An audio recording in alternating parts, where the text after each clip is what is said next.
Well, good morning. This is the Chocolate Mountain Show, and I am your super funky host, Big Pontiac, the Time Walker.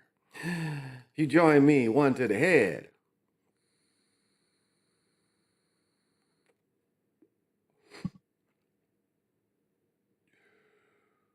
First one of the day.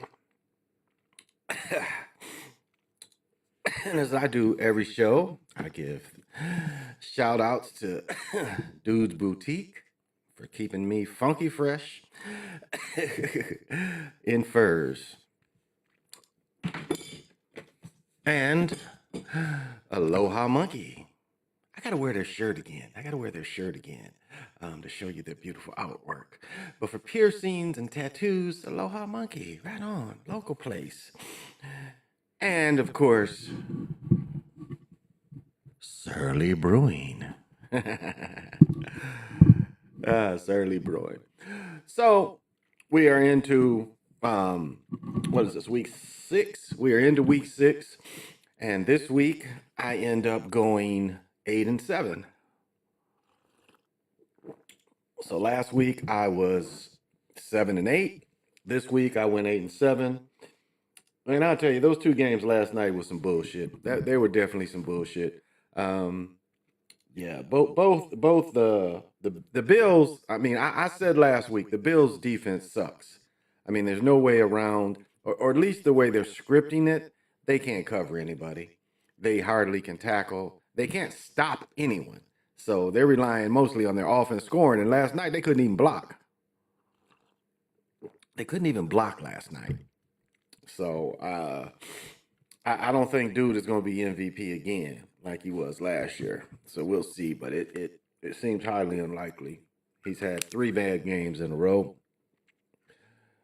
And so the games weren't believable. I want to look up Lobo because Lobo showed like how they script these games, and if we can see it, how the quarterback can't see it. Let me find Lobo.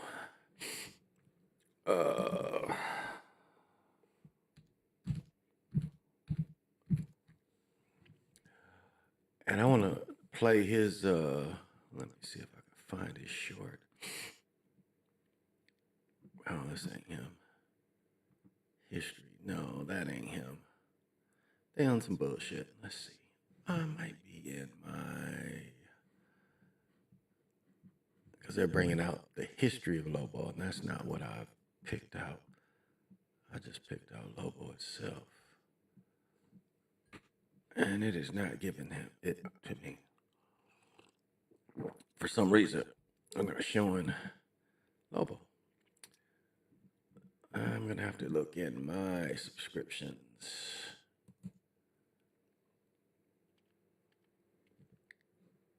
Okay. And look for enter. Guess I'm gonna have to. Oh, right here. I'll see if I can find it, because they see where for you, week series. Cleve. Okay, right here. All right here, Lobo breaks it down perfectly. And if you're not subscribed to Lobo, I would. But what he's breaking down, and let's see if I need to bring him in. Let me see. And then there's moments where they have busts, and this is one of those where they just had a bust. You don't know if that's the. Now, why would he miss? Now, I just watched a college player hit this pass. Why would Hurst not hit this pass? Now what you have to look at is, here it is. What you have to look at is when does he see him open? That's the biggest thing. When does he see him open? And then you know how far to throw and lead. You know how far to throw and lead. Okay, right now he sees he's a couple steps ahead of his guy, and he has the advantage and the speed. Bust, and this is one of those where they just had a bust. And you don't know if that's the corner who's not making a right. And so what we see is we see the acting here, where there's no reason for him not to hit this pass. Decision. Throws. This is the best. Intercepted. Picked off. All the way And down again, the the ball's sideline. late. Cardale flat. Okay. Inside the 30. As we can see, the ball is late here.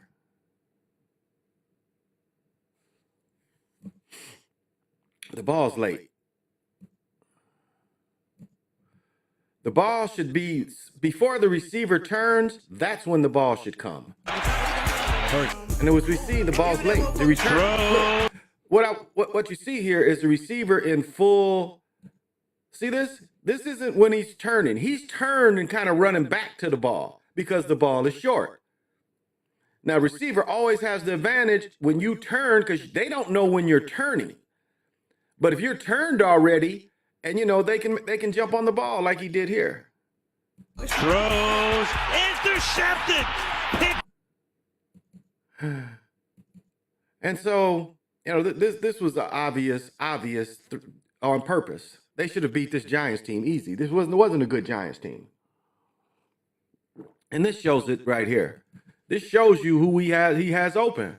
This shows you. And watch Smith in the end zone. Look. Who's open? Who's open? Who's open? And you can't tell me he doesn't see them both because you go through your progressions. Every quarterback, when you have time, you go through your progressions. And so I can't, it would be hard to believe that out was the number one reason they ran this route, was the out play. It's hard to believe that his number one progression was to throw the out and not look for the backside, especially on this defense. You're going to look for the backside, but no, he doesn't, does he?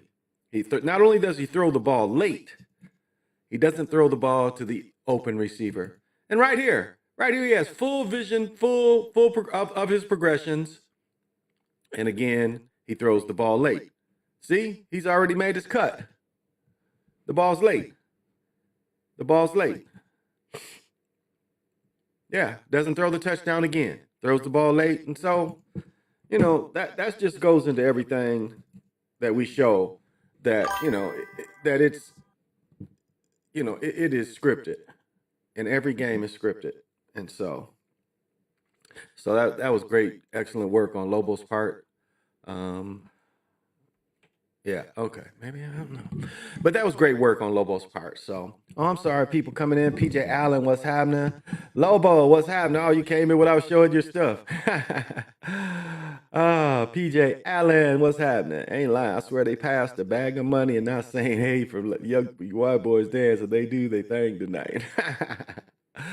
But I mean, that Lobo did the perfect breakdown. And that's it. That's it. I mean, but we see his progressions. And anybody that does 7-on-7, what do they teach? When they're doing 7-on-7 before the defense comes in, when you're just doing 7-on-7 running routes. Well, when you're doing 7, just running routes and stuff. But even, I'll take that back. Even when you're doing the live 7-on-7, what are the coaches telling the quarterback? Go through your progressions. You out there with nothing but receivers, so you know each progression. And you're going to get the ball out late. So, I mean, it's not a good entertainment. And it's not because who wins or loses, it's just the way they're showing it.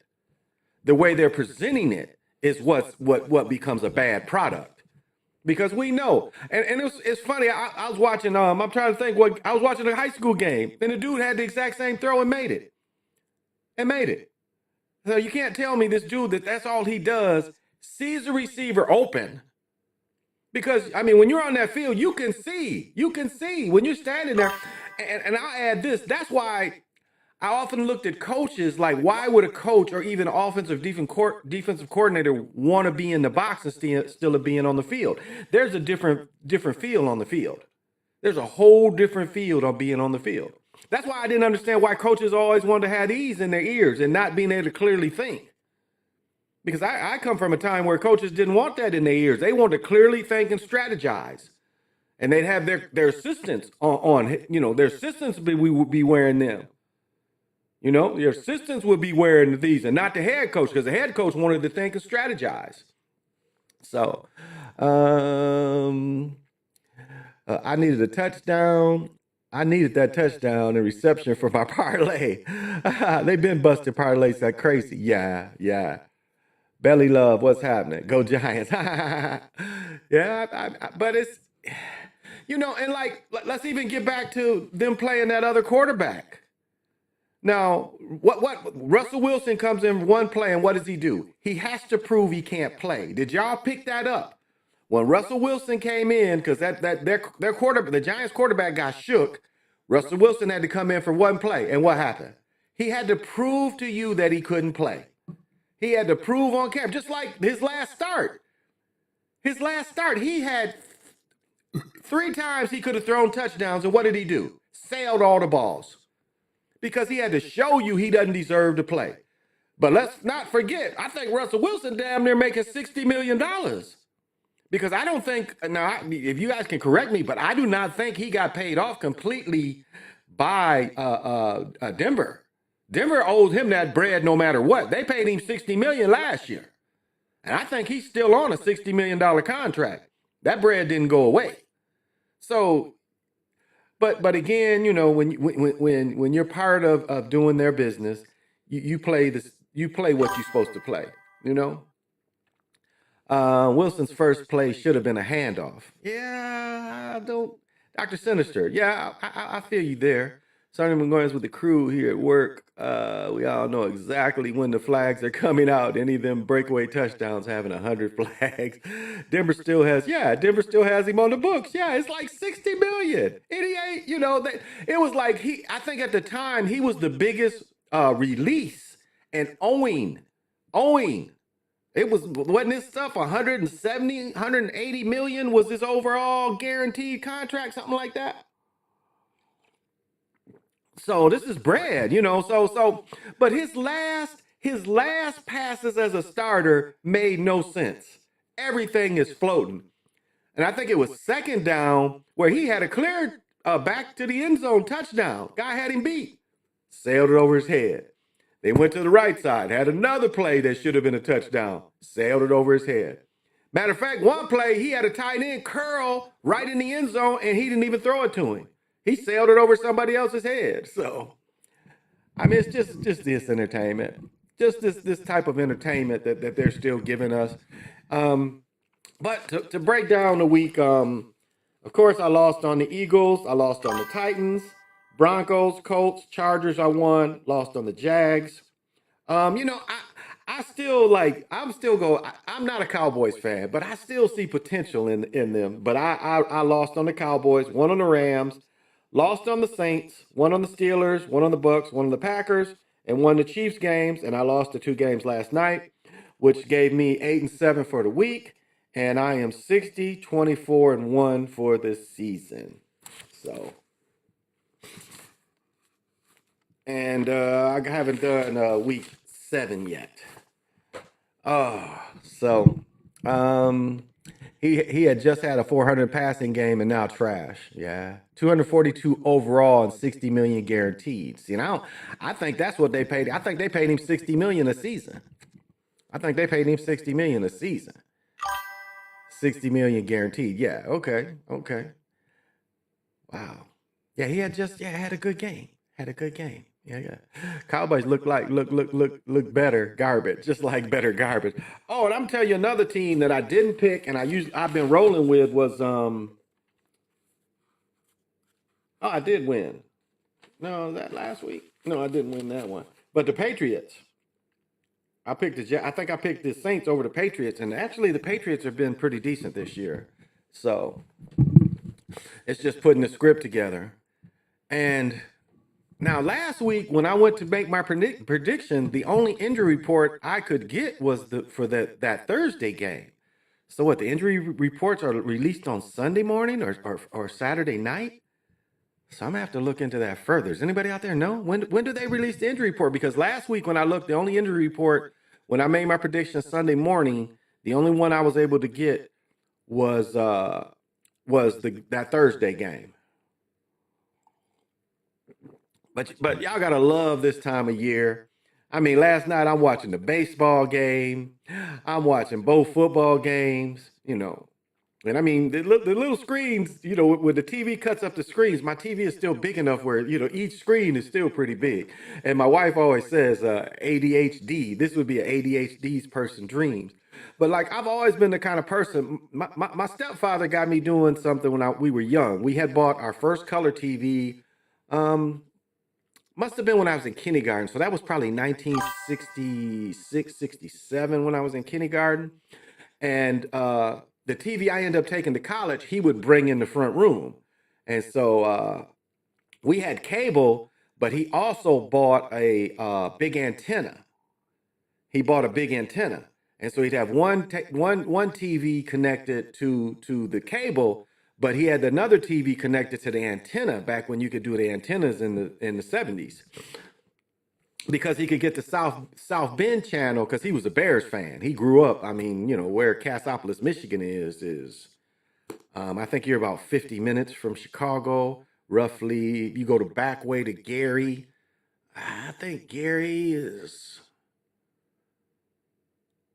I take that back. So Gary's probably 50 minutes from Cass, and I think you're about an hour and 10 minutes from Chicago at Cass. So you get, so we would get the South Bend station, and South Bend would give us the Bears game. I'm not sure if we was picking up WGN off the air or not, but I know we was getting the South Bend station, and they showed the Notre Dame games for sure, and then we was able to see the Bears. So it's usually Sunday morning, but it doesn't account for all the players actually hurt. Sunday morning, okay, Sunday morning. All right, yeah. So that's, you know, you that makes a big difference on how you're gonna bet. Benji, what's happening? Thank you for joining. That makes a big difference how you're going to bet that you get it Sunday morning. Okay, and I think I knew that somewhere in there that it was Sunday morning. So that's really, you know, how you really should do predictions. I'm doing predictions like I didn't even know that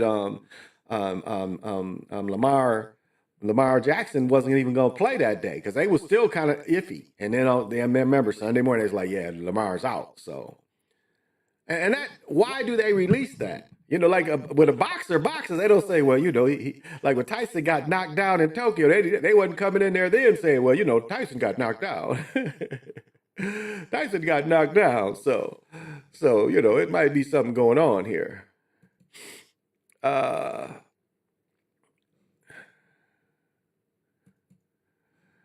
So that's the list, and you know, other sports weren't doing that. I think basketball just started putting their list the last few years, and maybe within 10 years, but they didn't used to do that.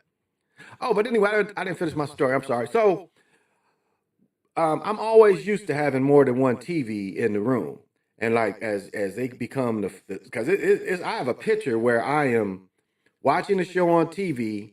I've got my laptop up with a show on it, and I've got my phone with something on it too. You know, so I'm watching three things, and I'm watching some old shit. You know, it's like I'm watching a boxing match. I'm probably watching Ali fight on one screen. I'm watching something else on the computer, and I was watching something else. So I'm you know, I'm used to that kind of thing anyway. So, you know, I don't know. I just like watching. I've liked watching both games. And again, when I played college football, I mean, I really got into breaking down film, and that's why, you know, when I argue with people, you know, like, do you really break down film, and how long? I mean, I was really taught to break down film. Let me see. That must have been the 76, 77 season. When I was in 10th grade was the first time I got to break down film.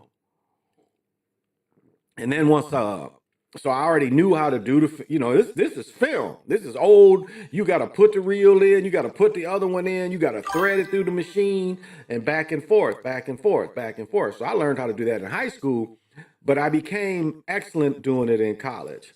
And this is what's so funny. It's like, I remember pointing out in the meetings one time, I was like, yeah, this dude hit you right here. And sure enough, the quarterback threw the ball high, and the dude damn near broke my back in two. I've said this many times. If you watch me, I had a helmet print in my back for at least 20 years. 20 years, you could see this dude's helmet print in my back. That's how hard he hit me. That his helmet print stayed in my back for 20 years. Yeah, it does. It does. Being able to break down and look at like what formation, you know, because football, there's not a lot that has changed. I mean, if you pretty much break down the run and shoot, you pretty much know modern football. And if I said before, my boy Sean Potts played for what was his name? Mouse Davis. He played for Mouse Davis in the USFL. So I got a chance to look at Mouse Davis's playbook because Sean still had one when he played for Sean played in the USFL for he played for the Chicago team and he played for the Chicago Blitz, I think they were called. He played with Vince Evans. I mean, that's how long ago. Vince Evans was much older than us anyway, but Sean had the playbook. So I know to run and shoot backwards because I went to him when I was like dialing up plays and stuff. It was interesting. I was watching was it a college game? It was the end of a college game. Or was it one of the NFL games? I can't quite remember, but it's like everybody rushed online and you could see the receiver doing like this, what's the play? And he gave him a signal. And dude was like, okay, cool. And I was doing that shit.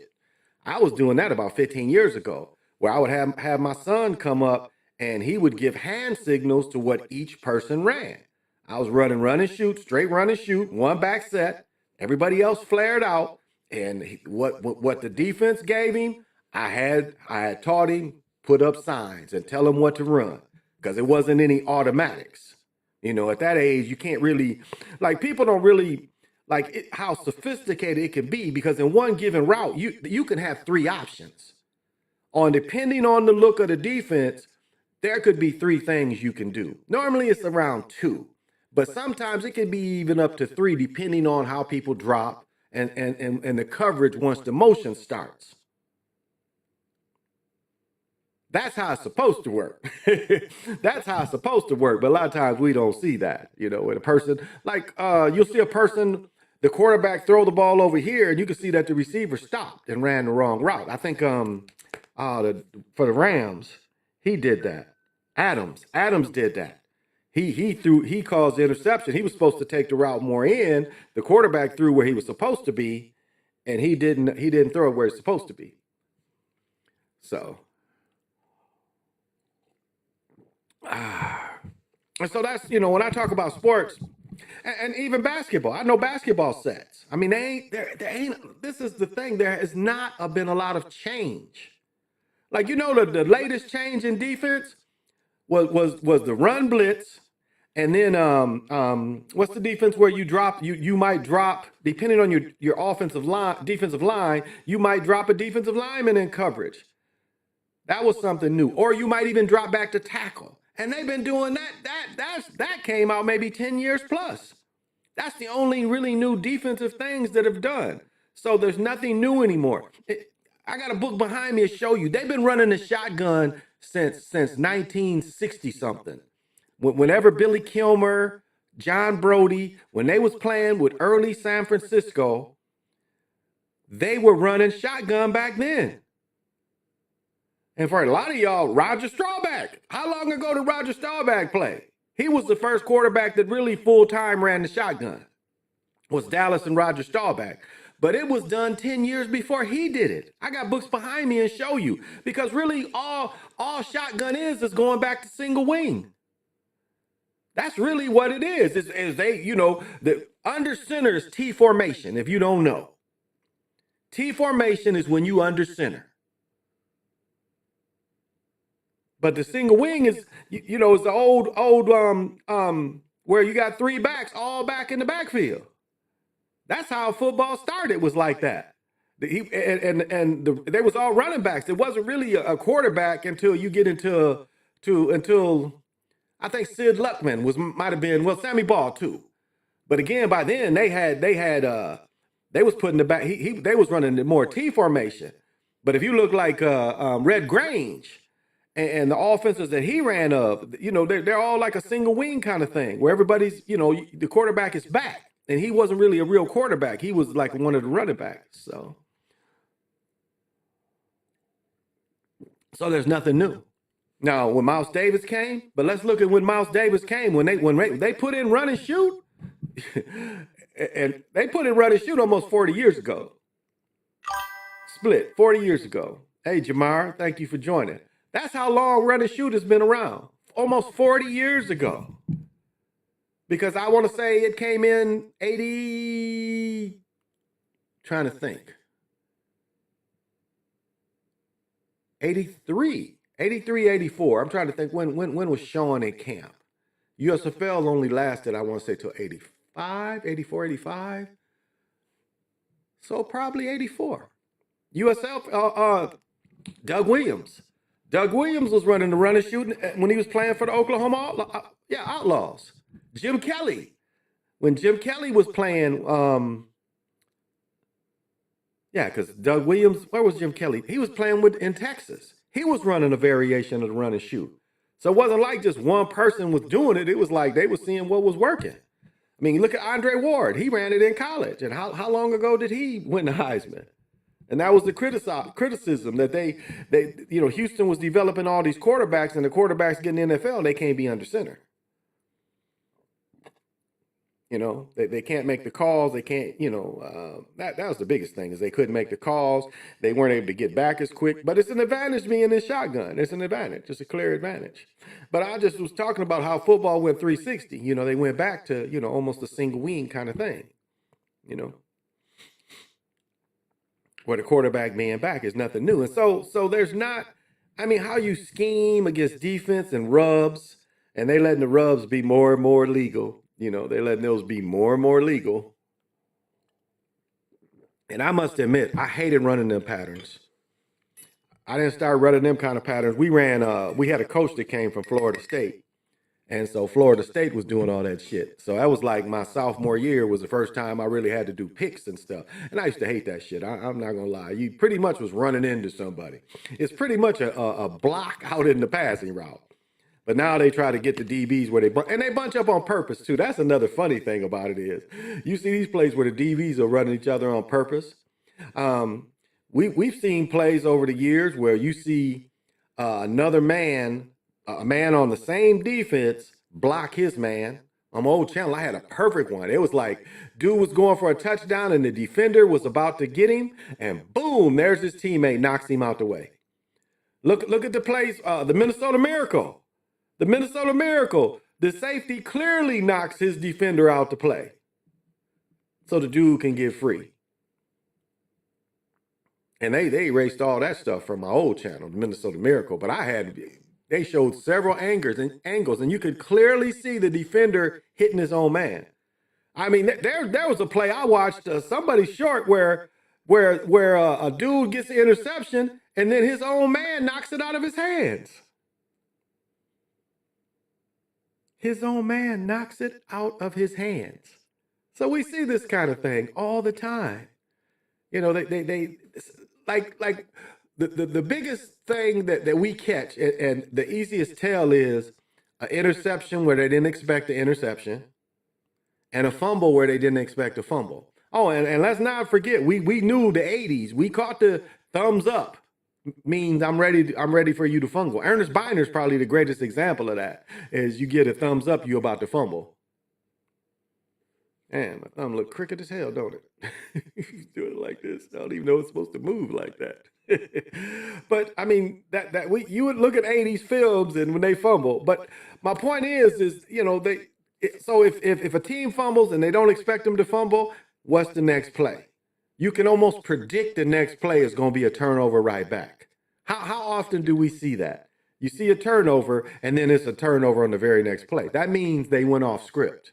When you see that kind of play, you know they've went off script. So.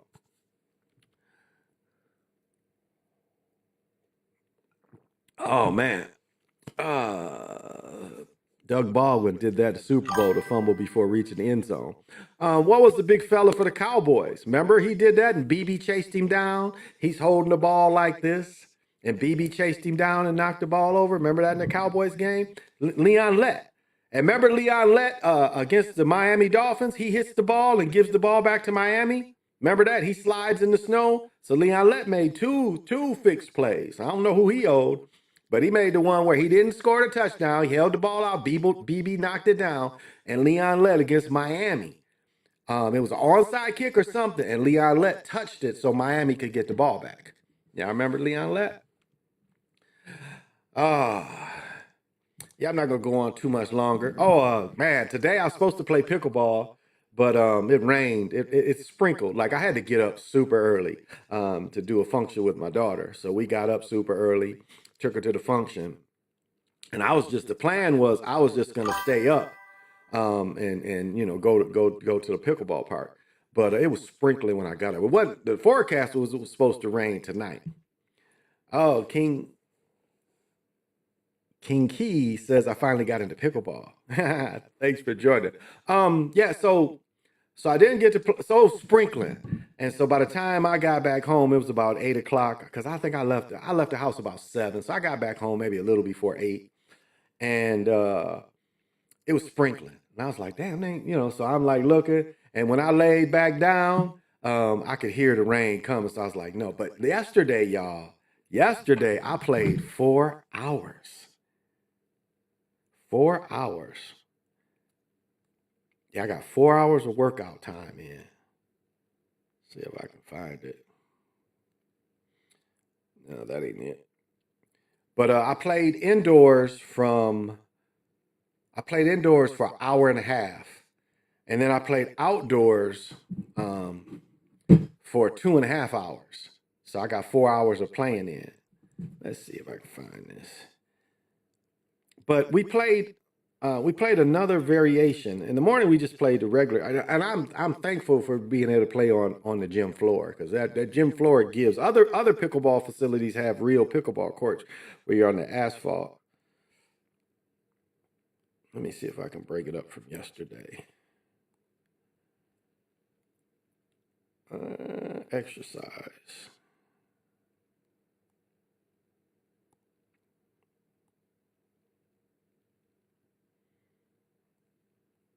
Yeah, it says right here 237 minutes of exercise. And so yesterday, but it's now, do we call it Mortimer? I think it's called Mortimer. And what it is you play 3 people on the side. All right, 3 people on the side. Um, so say I'm serving the ball and I got the third person in the middle. The third person can't hit the ball until so I serve it, and when they serve it back to me, and then I hit it back, and then the third person can be involved. And so the third person can go anywhere on the court. A lot of times the third person comes back. But like I noticed, I play with Brenda, and Brenda's left-handed. So a lot of times I'll float to her right-hand side because I know that's kind of her backhand is one of her, she kind of struggles. So I'll kind of float to hers. And one was coming, and I thought she was going to hit it backhand, and she stopped because she was closer to the ball than me. But it's really fun. It's kind of fun to play the 3-on-3. When we played, I think we played most of the afternoon like that. So it was a beautiful day. So yeah, so today it doesn't look like it. I was thinking about going up to Lifetime, just going to the hot tub. Because I tell you, that hot tub takes a lot of this inflammation out. Ugh. Oh yeah. Yeah. Oh, it's worth it though. To get a more expensive paddle is worth it.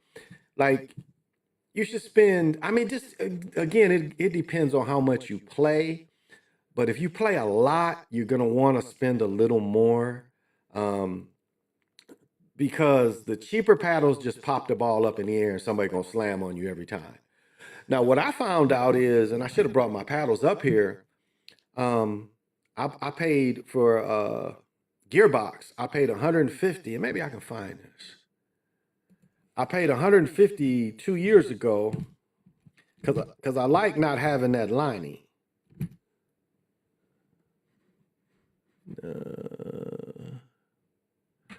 Gearbox. Let me see. Whoops.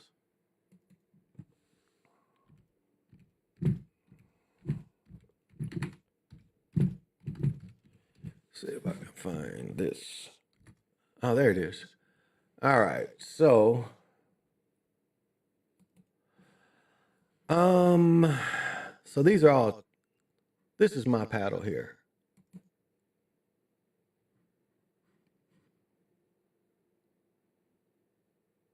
Okay, this is the paddle I play with, and what I don't like about it it only weighs 8 ounces. So that's a little light for me. But it has this freaking, I don't like this little lining. Number one, this lining makes, this lining makes the paddle smaller, that they put this lining on there. And I've chipped this shit up. And this, as you see, this shit ain't cheap. But I've chipped all the top up. Let me see if I can get it into the regular paddles.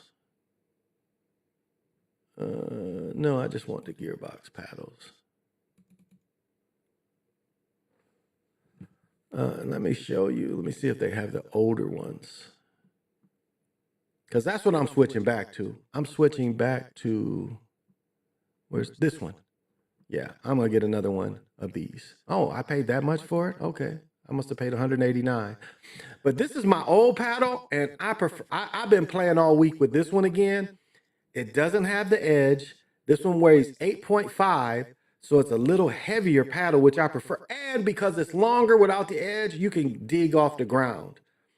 So I think I can even get it under this 114. I think I can get this paddle around 80 bucks, I think. But it's heavier, but it doesn't have that stupid edge. And that's what people liked about Gearbox. And they gave in and put that stupid edge on there. So I'm going to get one of these. I prefer this. It's heavier. And again, when people hit them low on me, this type of paddle can go low. So. And if I didn't mention this last week, I just found out, and maybe I did, but I'm not sure. But there was a big tournament, and what's messed up about the tournament, the wind really was a big factor because it had been windy all week. So I know on the weekend, it was really windy that weekend. And but it was like, of all the teams, it was almost $8,000 in prizes. And I mean, they paying cash for this. And what a lot of people do is they go from tournament to tournament. They're truly professional players.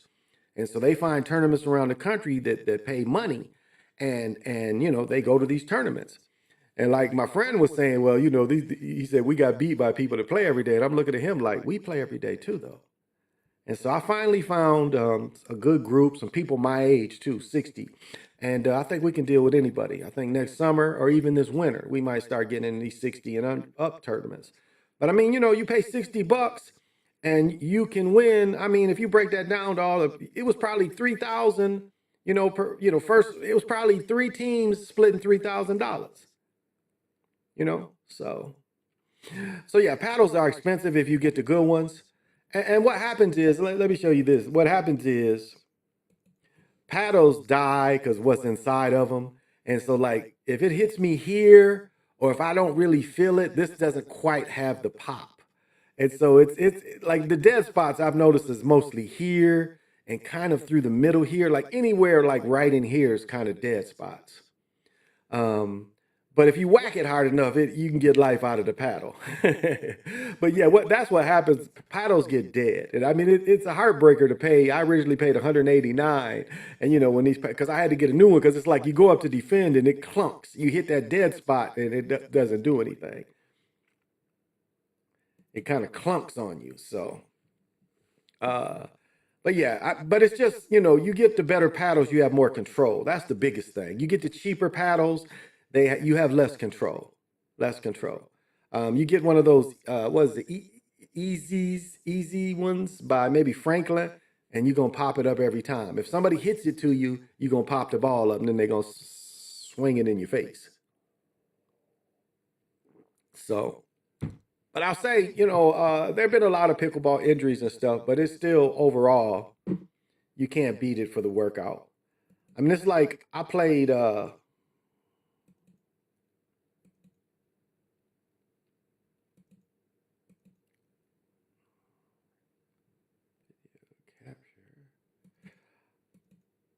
Oh, I know what's the problem. Too low. All right. I done locked myself out. But I don't get tired. You know, I really don't get tired at all. Dang. I really don't get tired at all. And so I can play my ass off. Oh, right here. Yeah, so I can play my ass off because I don't get tired. It's like when I went to the other, when I went from the gym to the park, I wasn't tired. I wasn't tired at all because I played until roughly I started at 10. I played till about 20 to 12 because I knew everybody's gonna be waiting for me at 12, and it's up the street from one another. But I can't say that there was one time that I actually felt tired. I mean, I'm in that much shape where when I play, I don't really be tired. You see some people, they be tired in the mug, but I don't really be tired. I'm in shape, So today will probably be a day of recovery. I don't know if I'm gonna get a chance to play today or not. I'm just glad I can still get this paddle. I got to get this paddle though soon. And the break-in period is because these paddles have so much pop. Gearbox paddles, even my more expensive paddle, to break it in, it took me a good week or two to break it in because they're meant to have a lot of pop. And so they do. They have a lot of pop in the paddles. So it takes a minute to get used to it. Where you put the paddle up and you think it's gonna go right over, and it's like it just shoots away. But I mean, for old people, as I said many times, it helps old people make quick decisions. And the funny part is everybody of old folks be asking each other, what's the score? And it's somebody, knows the score, but it's like it's funny how you can play and make these quick decisions, but then it's like, well, damn, what's the score? Because it's all old people trying to figure out what the score is. But I'll say more and more, I got chocolate in the end, in the bottom.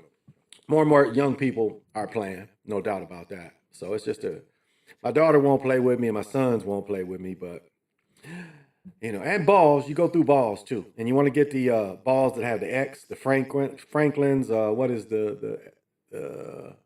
can't think of the other player's name.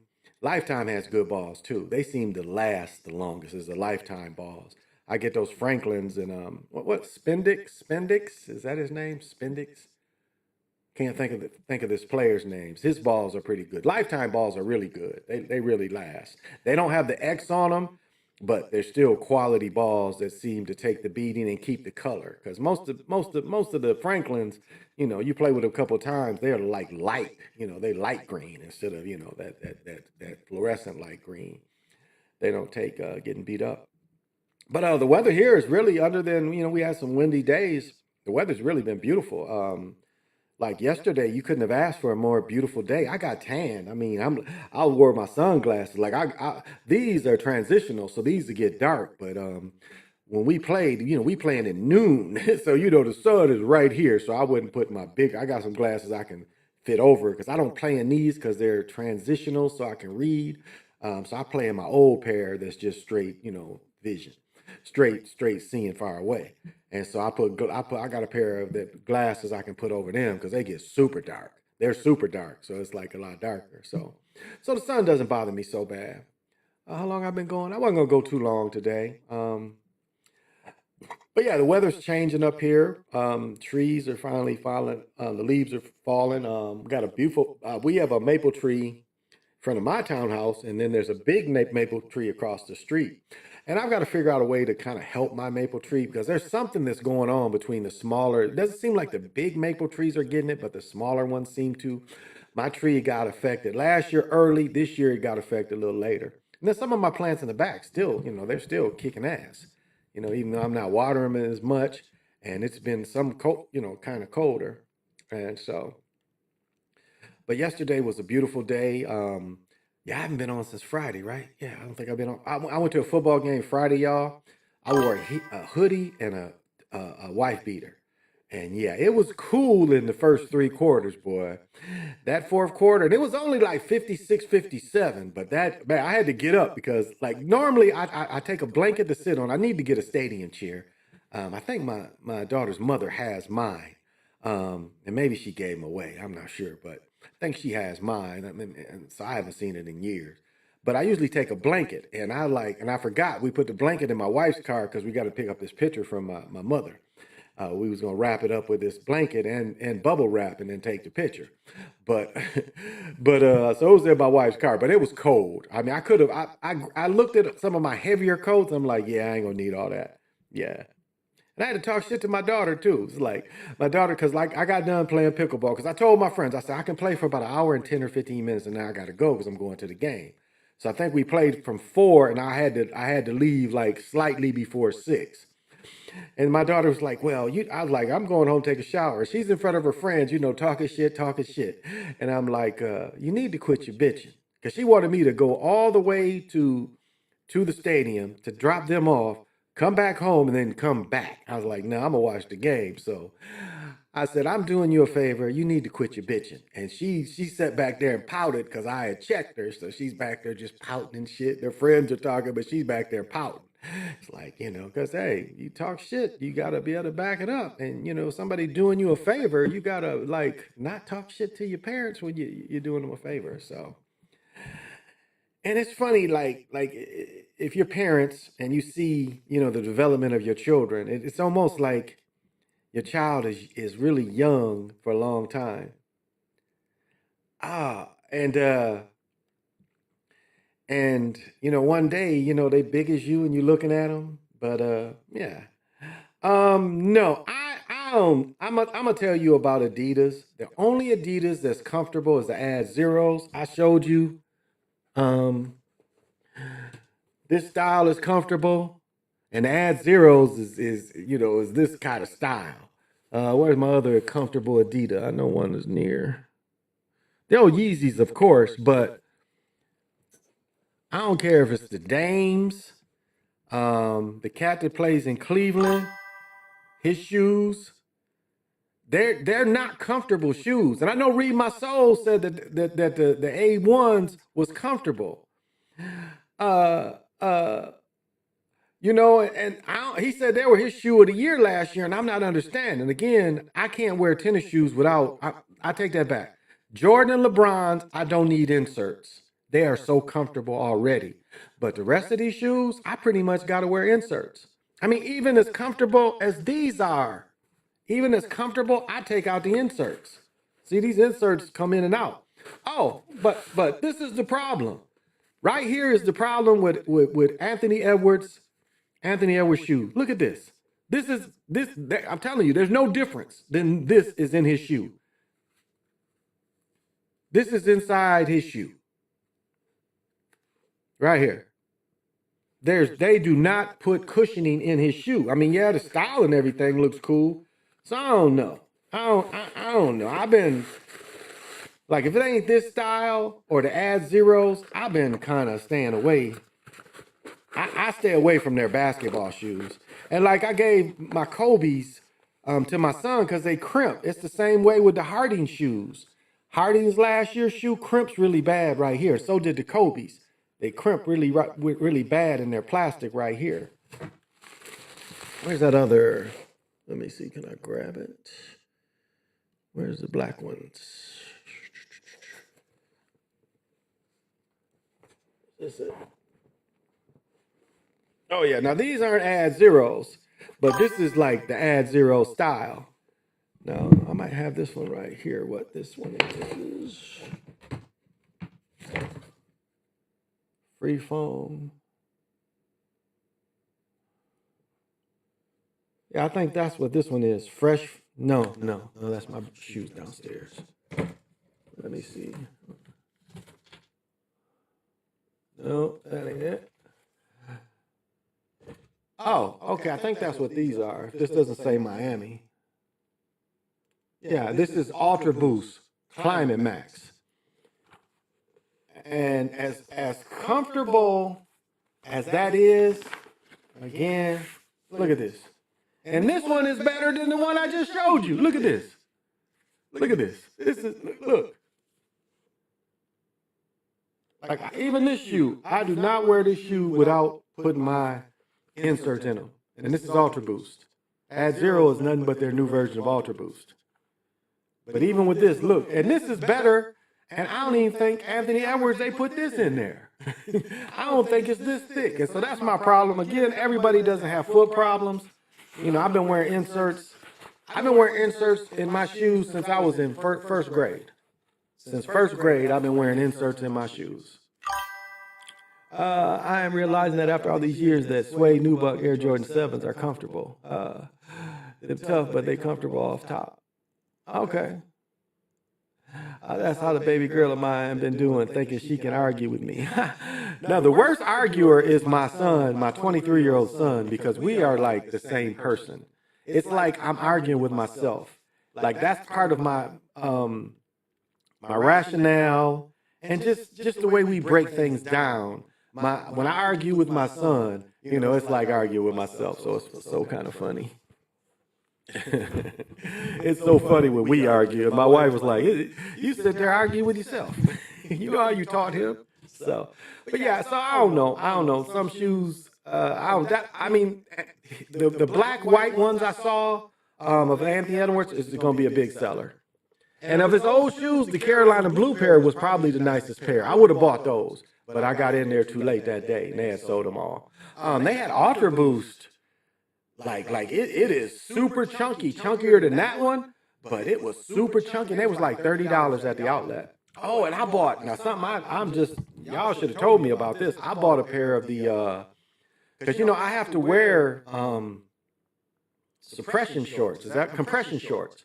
I wear compression shorts because I've had growing issues. And so I wear the growing sleeves and then I wear the compression shorts. But I got a pair of compression pants from Adidas, and they was originally $45. I got them for $25. And one thing I like about them is they hold my braces in.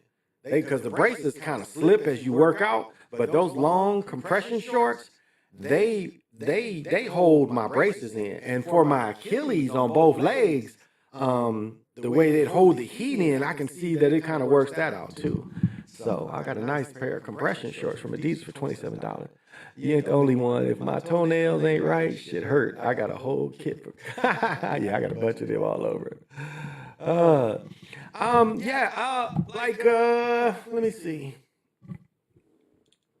But I put insoles in everything. So, what are these Jordans?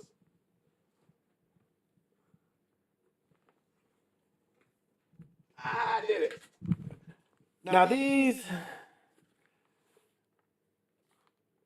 are I can wear twos with insoles in them, and twos are cool. Ones I gotta wear insoles and I gotta wear toe pad too. I got things that like a little sleeve that goes over my toes. These just insoles. And I probably could get away with wearing these. Again, they don't have, you see the insoles is pulled out of these, and I have no idea where they are because I just don't wear them. But these are, with insoles, these are comfortable. And I like all leather shoe. I really do. I like all leather shoes instead of all the synthetics. I like either, used to be called suede, but now they call it nubuck. I like that too. But I like these all leather shoes. And yeah, they're heavy, but I still, just personal taste, I like them.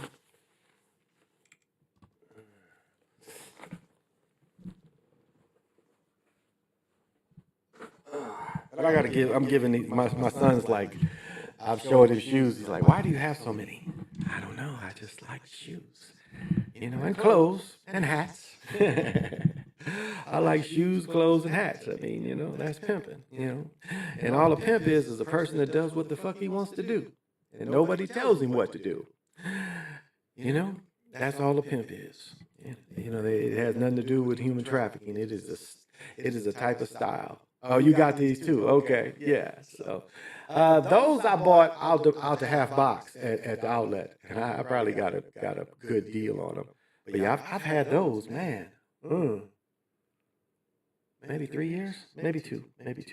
So, but I gotta give some shoes away. Like I'm giving these to my nephew because I noticed with these Yeezys, these run small. And these are 13, but my son, I let him wear them. He's like, man, this is tight. And these are comfortable, though. I'll say that with these Yeezys. These are comfortable. Ugly color, the blue color, I should have bought the blue colorway. But I'm going to get these. They small. They run small. As a matter of fact, my high-top Yeezys, the tennis shoe, I had to get 14s. But these run small, so I'm giving these to my nephew. He'll like them. He'll be able to get a few more wears out of them until they get cold. And some of them don't even care. But I'm going to see him this weekend because his mom's trying to keep his pimpiness away from me. I'm telling her, you know, I got coats and stuff and shirts, so I'm gonna just bring them all. I'm gonna bring him about 2 or 3 pair of shoes and just give them to him when we come, because it's his uncle's birthday, so he lives with his grandmother and his uncle. So I'm gonna definitely give him these because they're just too small. Comfortable though. I'll dare say they're comfortable, but they're just too small. But run small, yeah. They run small, yeah. Because the Yeezys, the X700s or whatever they're called, which I like them. I mean, I like them. You can still see they use like that old God or what is it called, on God. Those shoes Adidas do, they ain't nothing but Yeezys. They copying his design still. You can see what they do with the toe, where they put that the toe box with that piece of suede over it. That was what he was doing. So they copy each other and stuff. But I like I mentioned, Air Force Ones. I got a few pair. I got a 1 or 2 pair of mids. I got maybe 1, 2, 3 or 4 pair of Air Force Ones, which they give a clean look when you dress. You know, they're a clean look. They're not comfortable though. And so I put my insoles and I have to put these toes in them because they ain't comfortable. I remember I wore them to the outlet. The dude was like, yeah, them ain't comfortable. I was like, yeah, they're not comfortable. Oh, maybe that's what happened here. Looking at my lights. I got lights in front of me. I have to readjust them. I don't know. Messing with shit. But yeah, I like twos. But yeah, those run small. But I got to run out to the outlet for my wife because she wants a pair of compression shorts like I got, and I normally wouldn't have thought about them, but I was like, man, $27. So that was a good deal. And I've just been playing in them. You know, wash them, play in them, wash them. You know, if you play indoors, you don't get quite as sweaty because you know I got the nerve brace, and then I've got an elbow sleeve over the nerve brace, and then I've got kind of straps, you know, straps for both knees, and then I have to have an extra brace that I put over my left knee. And then with the compression shorts, it keeps them straps tight. And so I kind of like that. I made it because it's like walking around. It's like, you know, you got to wear a pair of shorts because, you know, your shit's just, you know, I'd be hitting people in the face and shit if I didn't wear a pair of shorts because it doesn't hold you in down there. Well, that's all I really had today. I didn't have too much. You know, it's like, let me add this. Sly was talking about watches. If you get automatic watches, you're going to want to get a winder. I think that's something he didn't add. If you have an automatic watch, you're going to want to get a winder. Like if you have a Rolex, you should know this, that, you know, they're working. It's going to work better for you if you put them on winders. And you can see the accuracy of the watch. Because I know a couple of my watches, I can see one running fast, one running slow. So you can see really how accurate it is because it's constantly working. And so you can see the accuracy of your watch. And it's easier to get it more accurate with the real time too, when you keep them on winders comparing to them shutting down. Because when you have automatic watch, when it ain't, you know, its power supply dies, it shuts down. And then you have to restart it. That's why if you have a Rolex, you should know this, that you have winders. So you should, you know, and they're you know, single winder you could probably get for $25. I think my dual winder is like $50, so not very expensive. And, you know, watches is a good investment too. You know, it's a really good investment. Now, if you spend $1,000 to $2,000, $3,000, that watch is pretty much, if you ain't working in the watch and you ain't got a job where you got to beat it up, you're going to get your money back. The watches seem to keep their money. And now with the price of gold where it is, you know, that watch is, you know, you don't beat it up. Oh, suggestions. I wanted to see the price of gold or gas because they on some bullshit. They on some bullshit with the gas. The gas got under Friday. The gas closed it, and maybe it closed something different today. I ain't really been on the markets, but gas should be super cheap. Like gas should be $1 something. The barrels, it traded Friday at $50 some a barrel. So that should make gas around $1.90 for regular gas, $2.90 for premium. And so they on some bullshit. They really on some bullshit. They're price gouging us with gas because of the times. And then gold is, what is gold today? See, gold is up high, y'all. And that's the thing. If you get a Rolex with some gold bars in it, or even a two-door Breitling, you know, or even Tosset, It's got gold in it.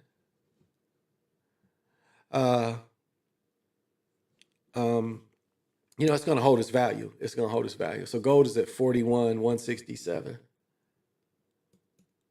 See, 41,167, which is a high. So your gold around your neck, your gold in your hands is worth more. And silver is at $50. And silver is really the play. I might have to go pick up some more silver bars. That might be the thing today. Give me some ounce silvers. As silver at $50 a bar.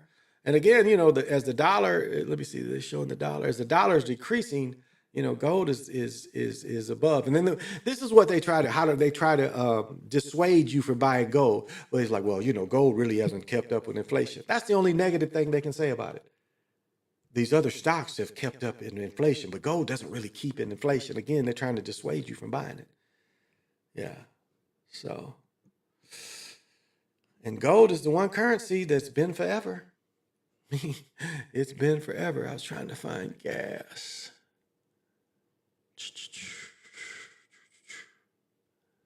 I'm not seeing it listed.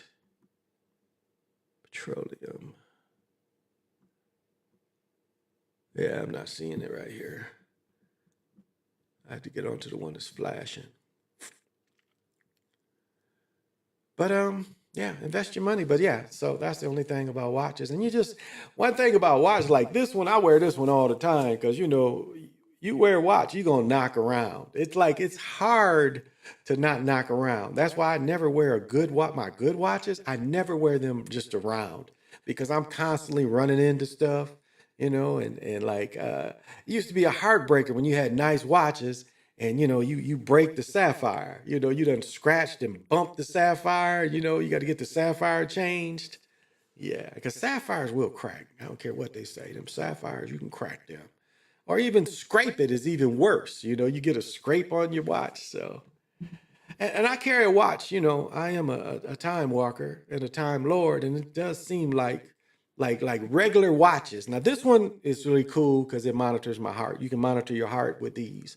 Matter of fact, they got new ones that can even tell you. I think they got the ring that can tell you blood pressure.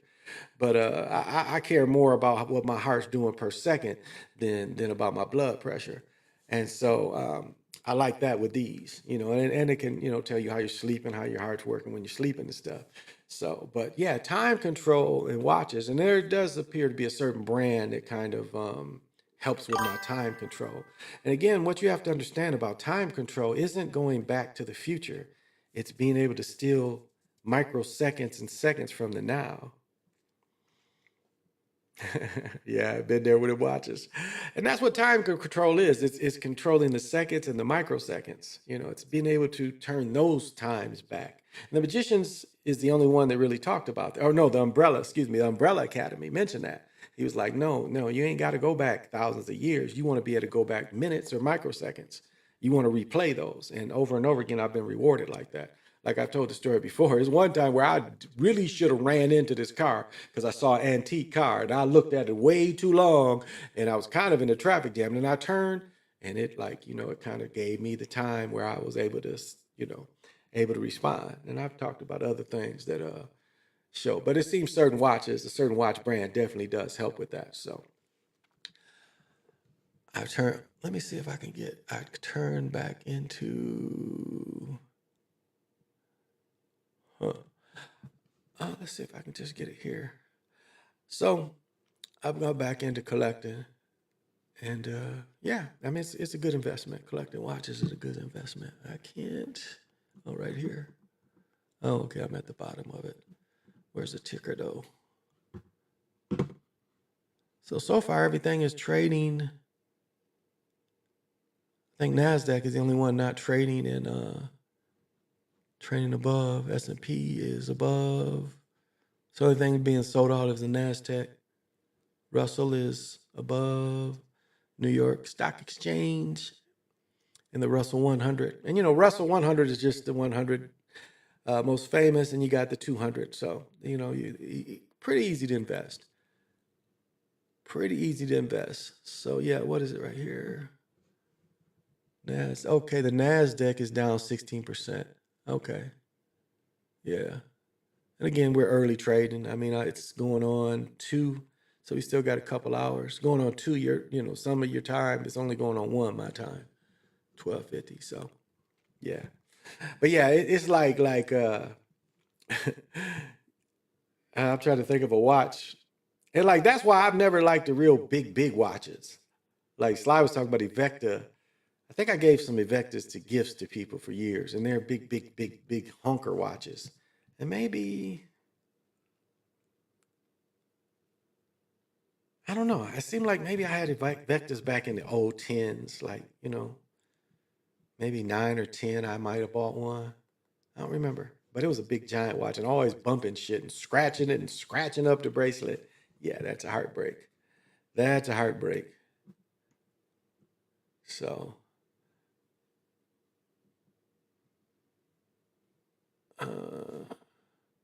let's see what this is. Look at this bullshit.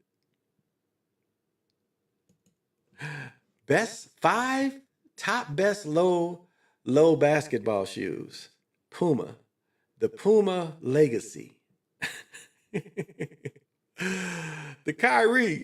You can't even hardly get these. Kyries. A Nike Kyrie. What is this? This is an off name. Nike Precision. Now I'll say the Witness is still a pretty comfortable shoe. That's readily available. They offer new ones. This must be super old. Kyrie's, you can't even get these. LeBron's. Now I'll say I had the blue variation of this shoe. Yeah, definitely one of the most comfortable LeBron's I ever came out with. This bullshit is embarrassing. That shit's super uncomfortable. Nobody hoops in them. Yeah, I've even never seen this shoe. Not comfortable. This is super old. Old Hardings, Dames, old Dames. Neither one of these shoes are comfortable. Neither one of these. Not even this one. I've never even seen this one. And this one definitely ain't comfortable. These are comfortable. So this must be old. But they said 25. The top, didn't this article say the top 5 best low basketball shoes for men? And you know what's making me crazy is this Dwayne Wade's newest shoe. I'm seeing all on your phones, all on the computers. I am so tired of them. Puma trash. Nike dropped the ball with the Kyrie series. Yeah, they did. They did drop the ball. But political pressure. But like some of these shoes, you can't even get in 25. Like these LeBron, which one? The LeBron 19s. Where are you gonna get a LeBron 19? StockX might have them, but I don't think they have that blue colorway. I still got these in my storage. This is a shoe I'll never throw away. The LeBron 19s. But they got the nerve to have Harden got new shoes. Why would they show? I guess. But even these is considered little like mids. They're considered mids. So that's okay. I got an hour out of the day, y'all. So, whoops. I got an hour out of the day. So that's all I had. Either I'm coming on tomorrow or Thursday. I'm not sure. My schedule is forever changing, so it's hard to say. I'll try to get my picks done today. Matter of fact, when I get done with this, I might just break the picks down. But it sucks I can't, see the injury report, because that does make a big difference, So, but thank everybody who came. I appreciate it. If you came in, support the people. That political stuff with Kyrie, yeah, is scripted all day. They make it look like a shock to us. Yeah, I mean, it's and like what Kyrie said was nothing. He was just, all he said was, they say they came from the caves, the Caucasus caves. That's about it. It wasn't like he said anything. And why would them people take that so hard? It said some of them people come from the caves. And they can go to them caves, you can see it. And let me tell you this, I saw a video, and I didn't share it, but let me tell you, I've talked about this before. That Tartarian stuff is trying to make Europeans look ancient. Because they were saying that in the Caucasus Mountains, And this proves my point. They were saying in the Caucasus Mountains, they had the only way you could get to them is airships. Airships. Okay? They're trying to tell you before the balloons came out that these Tartarians had these balloons. Again, and this was all talking about, it was parts of the Caucasus Mountains. So again, they're trying to tell you these cave people, had advanced technology. Tartarian mud flood is nothing, it has nothing to do with melanated people. It is a way for Europeans to try to say they're ancient. And I think Sly was one of the first to hit on this when you talk about European slavery. Now, I wonder, let's see if I can get this. Because they tried to hide European slavery and call it indentured servant. Let's see if this picture came out. I think it's going to, let me see. This is old stuff. Because I took a picture yesterday. It might be too buried, too far away for me to find it. But anyway, it showed the old slave ship picture. And it's nothing but a blueprint. Let's see. No. It was nothing but a blueprint. And European slavery, that's who they freed too. When he freed the slaves, he freed a bunch of European slaves. And even the old movies tell you. The old movies tell you when Mammy or Hattie McDaniels talks about don't talk to that poor white trash. They want you to think that poor white trash was just freed poor Europeans, but they wasn't. Poor white trash was white slaves. And they were looked down on. Remember, in the movie Gone with the Wind, that you got a black slave, a melanated slave, looking down on the European slave. Looking down on the European slave. So there's just as many European slaves, but they want to call it indentured servitude. I mean, Sly did a great breakdown. I couldn't find the book. The name he gave for the book, I couldn't find, but he was talking about when they was going to these slave auctions, the amount of Europeans was being sold in the South.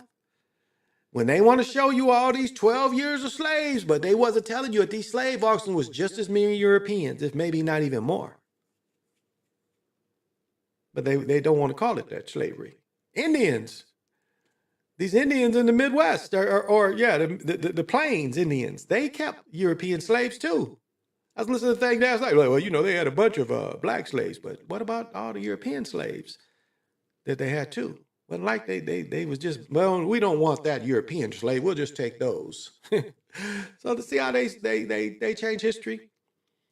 And I'll say of all the recent things about the new things that's coming about, the erasing of history does seem very plausible. Like you're supposed to tell me that Greek, and it's like, that's why they love Kemet so much. They try to claim Kemet, but they know, again, these are the black lands. These is melanated folks. Even when you get into the Mediterranean people, these are still melanated people. But they want to tell you people from Libya, they want to, say, but no, these is all melanated people. Before Europeans, they was melanated people. Phoenicians, these melanated folks. So that's the thing. They want to change history and not tell you the history and erase history and probably like even the timeline. We know the timeline's been changed. We know Caesar changed the timeline. We know one of the popes changed the timeline and the date and the year. And we know the Renaissance was just where they went back and white-faced a lot of the paintings. Changing figures, You know how long the Three Musketeers has been around? You got a melanated man writing it for melanated folks. What was his name? Beethoven. They don't want to tell you that these people are melanated people. So they want history just to look one way. And that's why now they even want to get rid of it. It's like DEI is not totally about allowing people an affirmative action. DEI is going into a neighborhood, looking who's buying what, And this applies to everybody. DEI really applies to everybody. It's going into a neighborhood and look who's buying what. How many teenagers is buying this product? How many 20-year-olds is buying this product? You look at your local demographic. That's what DEI is. You go into your local demographic, you see who's buying what, and you supply your store with what people are buying. Now, what does that got to do with race? And that's part of the DEI job. What are the people in my community buying? So we can stack those things and make more money off them. But they again, they want to tell you it means something else.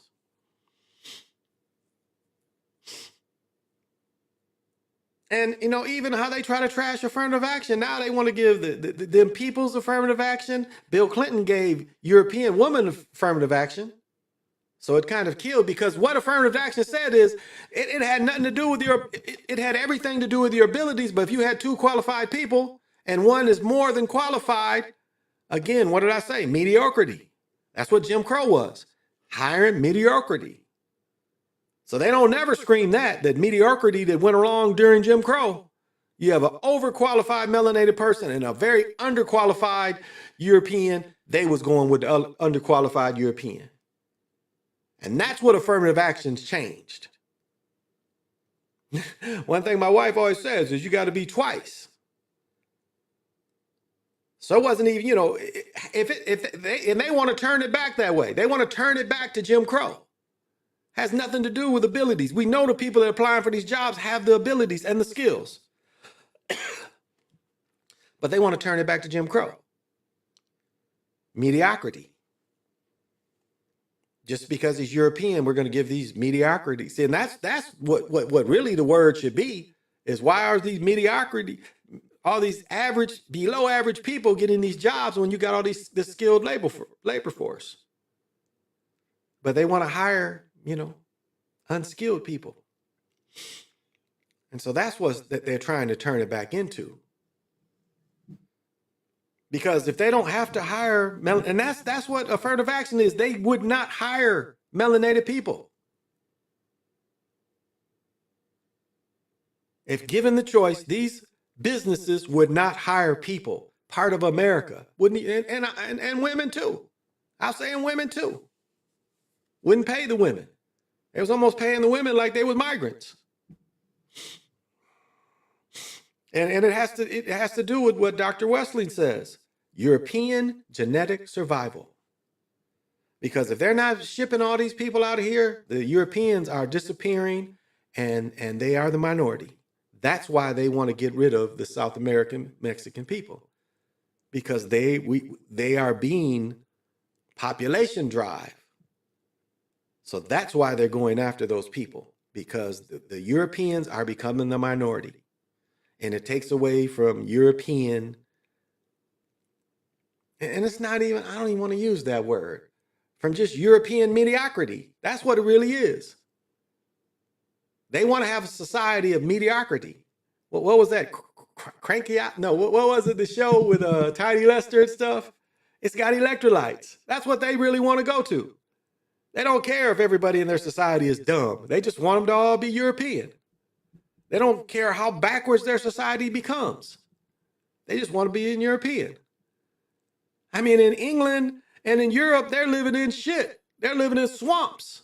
Swamps with motherfucking shit in their streets, because everybody's just throwing their shit out in the streets. When you got Mexico City, one of the most beautiful places that was ever created on this earth. Tatakashian, I think is how you pronounce it. Clean, growing on a lake, growing all the food they needed, cultivating their meats, cultivating their vegetables on the lake. Why these motherfuckers in Europe is throwing shit out in the streets. Shit's getting into wells. And that's why they got to drink only wine and beer. Because they got to boil everything. They got to boil their water because they throw all this shit in the streets. This when Cortez and them came over here, when Columbus came, this is how they was living. Filth, stanky people. Filthy, stanky, diseased people. Cortez picked up a person with smallpox from Cuba when he came over. Because they knew they could make some people sick. So that was welfare. biological warfare, excuse me.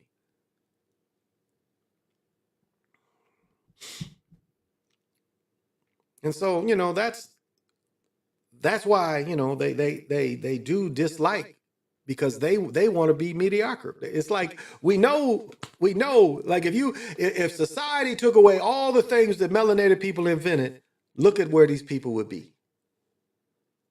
Look at where they would be. They wouldn't be as advanced as you think they would be, because we know Edison, again, the light bulb wasn't done by Edison. It was the filament that made the light bulb work. Latimer. I mean, so if we were able to take away everything that the melanated people have put into America, you would see how much shit would disappear. And again, you would have a mediocre society, because that's what they want. They want mediocrity. Long as everybody European, they're okay. They don't care about skill level. That's why that dude come on there and say, well, if I see a melanated pilot, I wonder if he's qualified. You don't really care if he's qualified or not. Long as you see one like you in that plane, you feel better. You don't care how qualified he is. Long as he looks like you, then you're fine with it. That's that mediocrity that they want so bad. They want mediocrity. They don't want the best and the brightest. That's a lie. Because they know of their own people, they're not always the best and the brightest. Now, killers. Now, that's one thing we got to say about Europeans. We have never seen people kill on the scale that Europeans are willing to kill. I mean, that's all you had in Europe. Cousins, World War I was nothing but cousins fighting cousins. And the amount of Christians, and nobody talks about the amount of Christians that were killed during Stalin's reign. That they just, once them peoples took over in Russia, they went after starving to death, taking all the food away from the Christians and starving to death, killing Christians on a scale that have never been repeated. Because people forget that Russia is really them peoples too. Bolsheviks was them peoples. Stalin, Lenin, Trotsky, all of them was them peoples. All of them. And so Russia is a country of them peoples. Them peoples they invented communism. So you don't think them peoples is all up in China too, because they invented it. And again, what is communism? Accepting mediocrity. As long as you're part of the committee, mediocrity. Now, China took it to a different scale. I mean, they took it to a different scale where, yeah, we're going to get the best and the brightest. But it doesn't appear like the Europeans want that. They don't want the best and the brightest. They want mediocrity. So, all right. I think I've went on enough. Thanks, everybody, for coming in. Thanks for all the creators that, I interact with. I appreciate it. Brother Lobo came in. And thank you. Just thank you for checking in. Thank you for watching, my sorry videos, because a lot of them videos ain't shit. I'm admit, a lot of them videos ain't shit, but they don't like when I come on like this. They always penalize me for coming and talking. When I show some shitty videos, boom. Which I know, like some of them Saturday Night Live stuff, I know they're not good. I know they're not good. I know the way I'm copying them off TV ain't good, but they let them run. They let them run. So we see that this thing ain't what they quite say it is. So this is Big Pontiac the Time Walker. I am that Galactic Daddy-O. Welcome to each and you to my Galactic Patio. Probably Thursday morning. I'm playing pickleball tomorrow morning, so I won't be done, 10, 12. Then I go to the hot tub afterwards. So I don't know. Oh, and I'm probably going to see Tron tonight. It looks like visually it'd be kind of cool. Sly did a breakdown of it already, so no need to do another breakdown. But visually, it'd probably be cool to watch. Probably the sounds too, because I like visual. We'll see how the screenplay is, if it's a good screenplay or not. Because that's my thing. Is like, even if it's a silly movie, is the screenplay good or is the screenplay lazy?